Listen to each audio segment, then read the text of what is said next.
નમસ્કાર વિદ્યાર્થી મિત્રો, જ્ઞાન સેવા ચેનલમાં હું વિજય લીંબડિયા આપ સર્વ વિદ્યાર્થી મિત્રોનું હાર્દિક સ્વાગત કરું છું। તો ધોરણ 6 માં અસાઇનમેન્ટ સોલ્યુશન જોઈએ છીએ।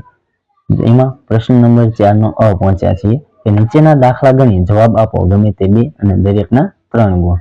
એમાં પ્રકરણ નંબર 7 પહોંચ્યા છીએ। 7 થી શરૂઆત કરવાની છે। જો ચેનલ પર નવા હોય તો ચેનલને સબસ્ક્રાઇબ કરી દેજો અને તમારા મિત્રોને આ વિડિયો શેર કરી દેજો। ચાલો નીચે આપેલા દરેકના 5 સમઅપૂર્ણાંકો લખો। સૌપ્રથમ શું કરવાનું છે, આપણે આ દરેકના સમઅપૂર્ણાંકો લખવાના છે। ચાલો તો સૌપ્રથમ આપણે સમઅપૂર્ણાંકો લખવો હોય તો આપણને ખબર છે શું કરીએ છીએ, સમાન સંખ્યા સાથે ગુણીએ છીએ અને સમાન સંખ્યા સાથે આપણે ભાગીએ છીએ। ચાલો એ રીતના બંને સંખ્યાને સૌપ્રથમ જો ગુણવા હોય તો બંને સંખ્યાને આપણે સમાન સંખ્યા વડે ગુણી નાખવાનું। ચાલો એમાં પહેલો પ્રશ્ન છે 3/4। તો એમાં પહેલો પ્રશ્ન લખીએ। એમાં પહેલો શું આપ્યો છે 3/4। સમઅપૂર્ણાંકો મેળવવા હોય એટલે આપણે શું કરવાનું, 2 થી ગુણવાની શરૂઆત કરી દેવાનું। તો 3/4 એને ઉપર નીચે 2 વડે ગુણી નાખવાનું। તો શું મળશે, 3 દૂને 6, 6/4 દૂને 8। આ પહેલો સમઅપૂર્ણાંક મળી ગયો આપણને। પછી બીજો સમઅપૂર્ણાંક આપણે મેળવવો હોય તો આ પહેલો સમઅપૂર્ણાંક, બીજો સમઅપૂર્ણાંક આપણે મેળવવો હોય તો કઈ રીતના 3/4 ને હવે કેટલા વડે ગુણવાનું, 2 વડે નહીં, હવે 3 વડે ગુણી નાખવાનું। 3 વડે ઉપર નીચે ગુણી નાખવાનું। 3 તેરી ને 9, 4 તેરી ને 12। ચાલો એ જ રીતના ત્રીજો 3/4 તો સૌપ્રથમ પહેલા એમને લખી નાખવાનું। હવે 4 વડે ગુણવાનું। 4 તેરી ને 12, 12/4 ને 100। ચાલો એ જ રીતના ચોથો 3/4 એને કેટલા વડે ગુણી નાખવાનું, હવે 5 વડે। 3 પંચા ને 15, 4 પંચા ને 20। એ જ રીતના પાંચમો 3/4 ગુણ્યા 6 વડે ગુણી નાખવાનું ઉપર નીચે। 3 છક 18 ને 6 છોક 24। ચાલો આ આપણા 5 સમઅપૂર્ણાંકો થઈ ગયા। આ રીતના તમે પણ તમારી જાતે અલગથી તમે બનાવી શકો છો। તમારે એવું જરૂરી નથી સમઅપૂર્ણાંકો સરખા જ આવે। તમે કદાચ જાતે બનાવો તો તમારે જવાબ અલગ આવી શકે, કારણ કે તમે કોઈ અલગ સંખ્યા વડે ગુણો તો તમારો જવાબ અલગ આવે। બીજો પ્રશ્ન 36/42। ચાલો સૌપ્રથમ જો આ જે આના આપણે સમઅપૂર્ણાંકો મેળવવા હોય તો એવું જરૂરી નથી કે આને આ સંખ્યાના જ આપણે ડાયરેક્ટ મેળવી લેવા। ઉદાહરણ તરીકે કે આ 36/42 છે તો આપણે આના છેદ ઉડાડીને પણ આપણે સમઅપૂર્ણાંકો મેળવી શકીએ। એવું જરૂરી નથી કે આમ નામ જ આપણે સમઅપૂર્ણાંકો મેળવી લઈએ। ચાલો તો સૌપ્રથમ આપણે આના સમઅપૂર્ણાંકો મેળવી લઈએ। બીજો પ્રશ્ન કે 36/42। ચાલો સૌપ્રથમ શું કરીએ, આપણે આ જેમ આગળ કરતા 2 વડે 3 વડે ગુણતા છે તો આપણે સૌપ્રથમ આના છેદ ઉડાડી નાખીએ। તો છાયા 36 અને 6 × 7 = 42। આ 6 ઉડી ગયા તો શું મળ્યું, 6/7। એટલે આનું અતિ સંક્ષિપ્ત સ્વરૂપ શું થશે, 6/7। હવે આના આપણે છેદ ઉડાડી નાખીએ। હવે આને આપણે સમઅપૂર્ણાંકો મેળવી લઈએ। 6/7 2 વડે ગુણીએ સૌપ્રથમ ઉપર નીચે તો 6 દુ 12, 12/7 દૂને 14। પછી બીજો 6/7 3 વડે ગુણવાનું ઉપર નીચે તો 6 તેરી ને 18, 7 તેરી ને 21। હવે ત્રીજું 6/7 હવે કેટલા વડે ગુણશું, 4 વડે। 6 છોક ને 24, 7 × 4 = 28। એ જ રીતના ચોથું 6/7 એને 5 વડે ગુણી નાખીએ। 6 પંચા ને 30, 7 પંચા ને 35। પાંચમો 6/7 ગુણ્યા હવે કેટલા વડે, 6 વડે ગુણી નાખવાનું ઉપર નીચે। 6 × 36 અને 6 × 7 = 42। ચાલો જો આ એક તો સમઅપૂર્ણાંકો છે જ એટલે આપણે આ નહીં ગણીએ, બીજો એક વધારાનો કરી નાખીએ 6/7, કારણ કે આ મૂળ અપૂર્ણાંક છે જે આપણને પ્રશ્નમાં જ આપેલો છે અને 7 વડે ગુણી નાખીએ।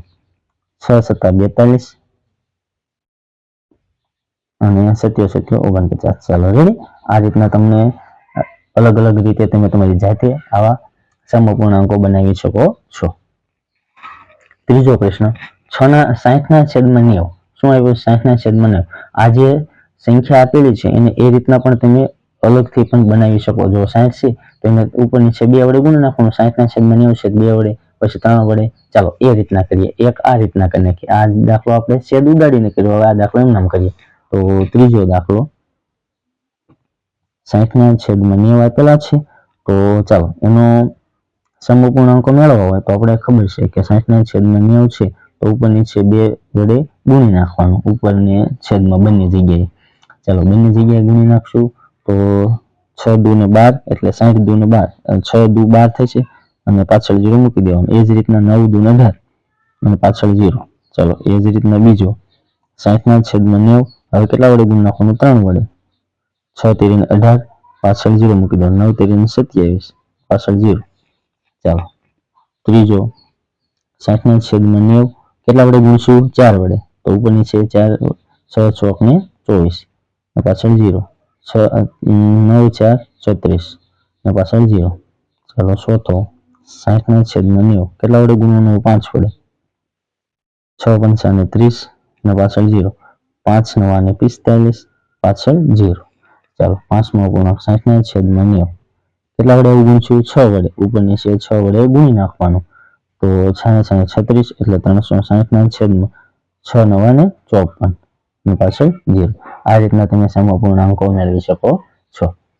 ચાલો બીજો પ્રશ્ન કે આપેલા અપૂર્ણાંકને સંખ્યા રેખા પર દર્શાવો. 1/6, 3/6, 5/6, 2/6.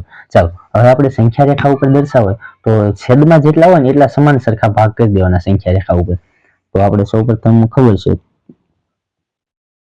અહીંયાથી શરૂઆત કરી દેવાની. અહીંયા 6 5 એટલે 0 જ શરૂઆત કરી દેવાની. 4 3 2 1 અને થોડુંક આગળ લઈ જવાનું. અહીંયા 0 એટલે 0/6, 1/6, 2/6, 3/6, 4/6, 5/6 અને 6/6. આ રીતના તમારે લખી નાખવાનું. હવે તમને જે કીધા છે તો પેલું 1/6 આ સંખ્યા રેખા ઉપર, બીજું 3/6, બીજું 5/6 અને બીજું એક છે 2/6. તો આ ચારે સંખ્યાઓ છે તેને સંખ્યા રેખા ઉપર દર્શાવી કહેવાય. ચાલો દાખલા નંબર 3 જોઈએ કે નીચે આપેલ સંખ્યાઓને મિશ્ર અપૂર્ણાંકમાં ફેરવવાનું કીધું છે. ચાલો આ અશુદ્ધ અપૂર્ણાંકો છે અને આપણે મિશ્ર અપૂર્ણાંકમાં ફેરવવાની છે. 179/11. તો સૌપ્રથમ ત્રીજાનો પહેલો શું આપ્યો છે? 179/11. ચાલો મિશ્ર અપૂર્ણાંકમાં ફેરવવું હોય તો શું કરવું પડે? આપણે ભાગાકાર. તો 179 11 એકા 11.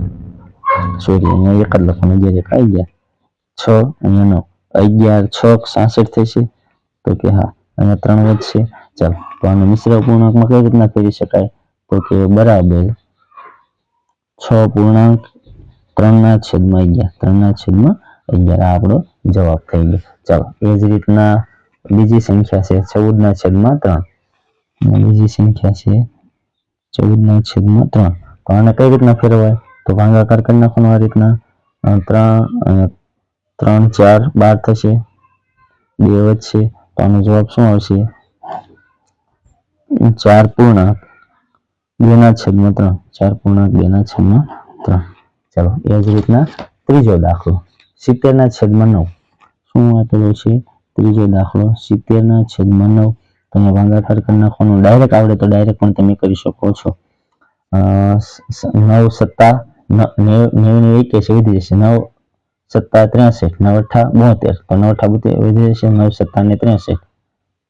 7 તો આપણે લખી શકીએ આને કે 7 પૂર્ણાંક 7/9 આપણો જવાબ થઈ ગયો. 7 પૂર્ણાંક 7/9. ચાલો એ જ રીતના દાખલા નંબર 4 આપેલો છે કે નીચે આપેલ મિશ્ર અપૂર્ણાંકને અશુદ્ધ અપૂર્ણાંકમાં ફેરવવાનું કીધું છે. ચાલો સૌપ્રથમ શું કરશું આપણે? અહીંયા મિશ્ર અપૂર્ણાંક આપેલો છે તો ચોથો એનો પહેલો પ્રશ્ન કે 3 પૂર્ણાંક 5/8. તો શું કરવાનું? આ બંને સંખ્યાનો ગુણાકાર, એમાં 5 ઉમેરી દેવાના. 3 અઠ્ઠા 24, 24 ને 5 29/8. ચાલો બીજો પ્રશ્ન 12 પૂર્ણાંક 5/7. તો 12 પૂર્ણાંક 5/7. 12 સત્તા 84, 84 માં 5 ઉમેરી દો એટલે 89/7 આપણો જવાબ થઈ ગયો. ચાલો એ જ રીતના ત્રીજો દાખલો 3 પૂર્ણાંક 13/28. તો 3 પૂર્ણાંક 13/28. ચાલો 28 તેરી ગુણાકાર કરી નાખો. 3 અઠ્ઠા 24 વધે 2 3 2 6 6 7 ને 8 84 ને 13 ઉમેરી દેવાના. 7 ને 97. તો 97/28 કેટલા થઈ જશે 97/28 તમારો જવાબ આવી જશે. કેટલો આવશે 97/28. ચાલો હવે હવે પ્રકરણ નંબર 8 જોઈએ કે મોસીને 125.75 નોટબુક માટે 30.40 પેન્સિલ માટે અને 1.45 સંચા માટે ખર્ચ્યા તો તેને કુલ કેટલા રૂપિયા ખર્ચ્યા કહેવાય? તો સૌપ્રથમ શું કરવું પડે? આ 5મો પ્રશ્ન છે, બધાનો સરવાળો કરવો પડે. શું કરવું પડે? સરવાળો. 125.75 જે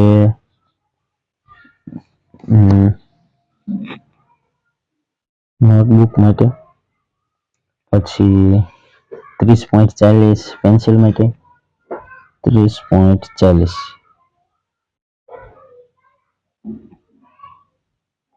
પેન્સિલ અને 1.45 શેના માટે? સંચા માટે. આ બધાનો શું કરી નાખવાનું? સરવાળો. અહીંયા 0, અહીંયા 0, અહીંયા 0, અને 5 ને 5 10 ને 0 બધા 1, 7 ને 1 8, 8 ને 4 12, 12 ને 4 16 બધા 1, અહીંયા પોઈન્ટ નીચે પોઈન્ટ, 5 ને 1 6 ને 1 7, અહીંયા 2 ને 3 5 ને 1, 157.60 જવાબ આપણો આવશે. તો જે છે એને કુલ કેટલા રૂપિયા ખર્ચ્યા કહેવાય? તો કે 157.60 ખર્ચ્યા કહેવાય.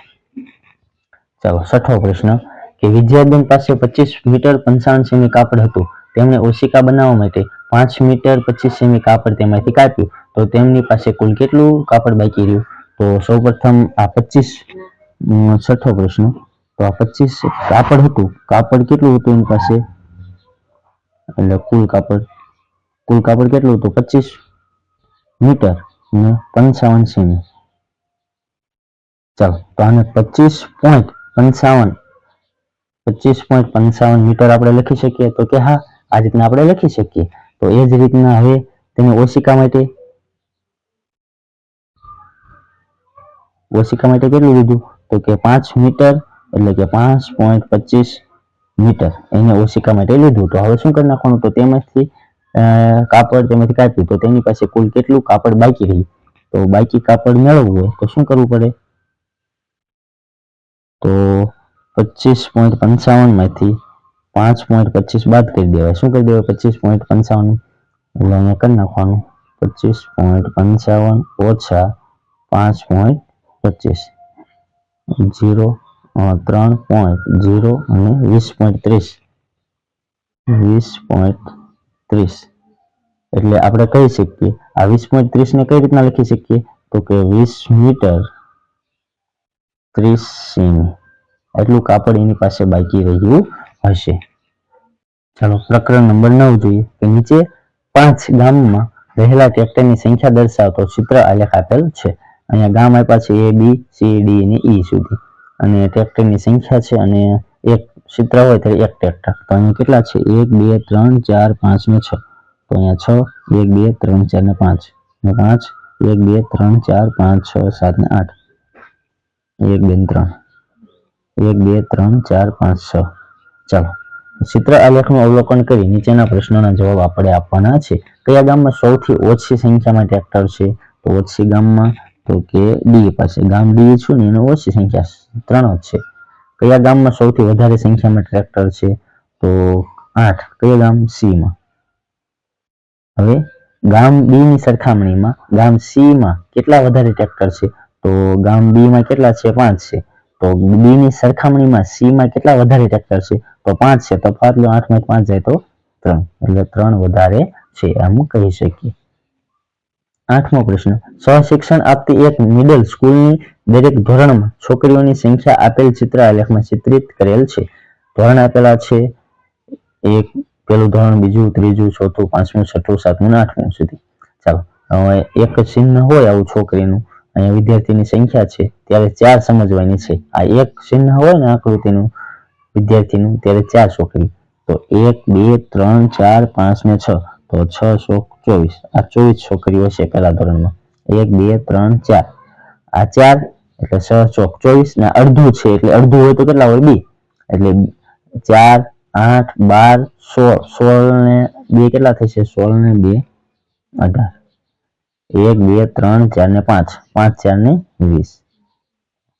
1 2 3 એટલે 4 તેરી 12, 13 ને 14, અહીંયા 14. એ જ રીતના 1 2 એટલે 4 ને 8 ને 8 ને 2 10. 1 2 3 4 4 એટલે ચોકે ચોકે 16. 1 2 ને 3 એટલે 4 તેરી ને 12. 1 એટલે 4 ને 2 6. ચાલો આ ચિત્ર આલેખનું અવલોકન કરી નીચેના પ્રશ્નોના જવાબ આપો. કઈ ધોરણમાં સૌથી ઓછી સંખ્યામાં છોકરીઓ છે? તો કઈ ધોરણમાં? તો સૌપ્રથમ કયા ધોરણમાં છે? તો કે 8મા ધોરણમાં. જો અહીંયા 6 જ છે તો કે ધોરણ 8 અથવા રોમન અંકમાં લખીએ ધોરણ 8. શું ધોરણ 6 માં ધોરણ 5 કરતા છોકરીઓની સંખ્યા ઓછી છે? જો શું કીધું છે? ધોરણ 6 આ 5 અને 6. ધોરણ 6 માં ધોરણ 5 કરતા છોકરીઓની સંખ્યા ઓછી છે? તો કે ના. ધોરણ 6 માં તો વધુ છે? તો કે ના, વધુ છે. ધોરણ 7 માં છોકરીઓની સંખ્યા કેટલી છે? તો ધોરણ 7 માં કેટલી છે? તો કે 12 છે. કેટલી છે? 12 છે. અહીંયા આપણો આ વિડીયો પૂરો થાય છે. જો વિડીયો ગમે તો વિડીયોને લાઈક કરી દેજો. ચેનલ પર નવા હોય તો ચેનલને સબસ્ક્રાઇબ કરી દેજો અને તમારા મિત્રોને આ વિડીયો શેર કરી દેજો.